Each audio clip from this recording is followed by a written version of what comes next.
So here goes something to think about. Adam and Eve is literally the only people who was ever created as full-grown adults. It says they was created in God's image. Like, what does that even mean? I was tempted to go and see what the word image means elsewhere in the Bible, but then I realized I couldn't really do that in this case. Why? Because this is the only time in this book that this particular event happened. Adam and Eve are the only people that we know of to ever be directly created by God. And since the event is so unique, you gotta presume that the people will be unique as well. Remember episode 6 about the prototype? One thing I think is interesting is that just like God, you never hear about Adam and Eve learning anything. Does that mean God ain't teach him nothing? Not necessarily. Matter of fact, he almost certainly did, but that's not what's written. But we'll come back to that point. So God created these two folks and put them in this perfect world where food grow on trees and everything they need is provided for them. Now get this, he ain't just put them there to chill and do nothing. He put them in the garden to work it and to take care of it. This, the best image we have of ideal living conditions, includes a job. Now, I ain't about to start bandwagoning when all them folks that claim that God wants you to pour all your life force into somebody else's company to make them and their family wealthy while you can't afford a place to stay. God actually explicitly says he has a problem with that later on, but that's besides the point at the moment. But let me give you a few examples. This is General Chappie James, an Air Force fighter pilot and the first black 4-star general in the United States military. 3 years after he made general, they told him they was gonna force him to retire because he had a heart condition. A few weeks before he was supposed to retire, he died of a heart attack. He made it through all of the stuff that he made it through and accomplished all the things that he accomplished just to die of a heart attack. Anybody who done been in the military can tell you that the closer you get to your separation date, the less actual work you do. I'd be willing to bet a couple bands that by the time this man died,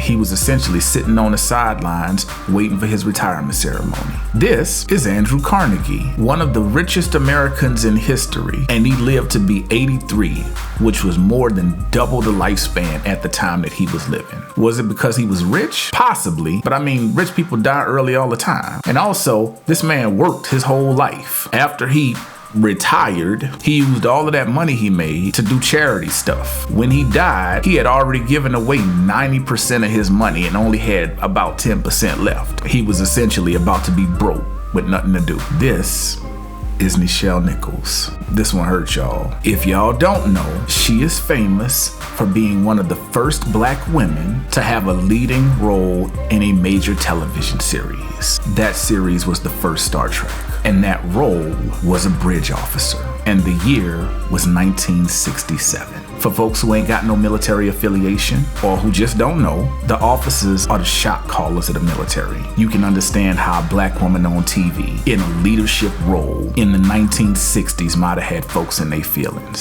Side note, MLK told her she needed to stay on the show when she was thinking about quitting because she was inspiring a generation. Even after the show ended, she worked with NASA to recruit women and minorities. She's partially responsible for a bunch of people becoming astronauts, like this person, and this person, and this person, and this person, and this person, and this person, and probably a whole lot more that Wikipedia don't even know about. Bruh, this woman literally turned a fictional TV role into a real life force for good. Not to mention all the Star Trek conventions she attended over the decades. She didn't even stop until she got diagnosed with dementia. And a few years after she retired.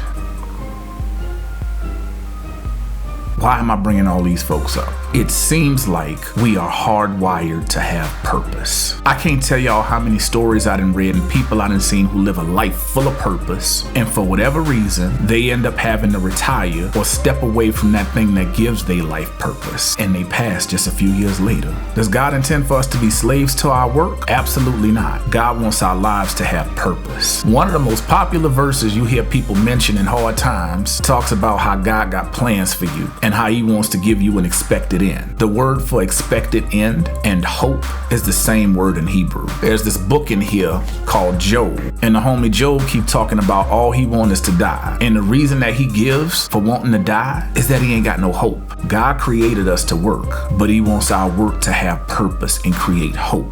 I want y'all to have hope. So what do you do if you got a job that don't give you no hope? Quit.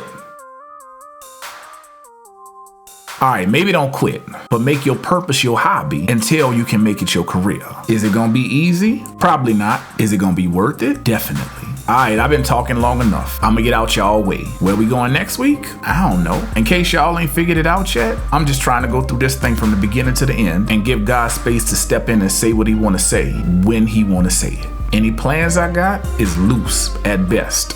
So that's it. I'll see y'all next week. And as always, peace. And I hope y'all people straight.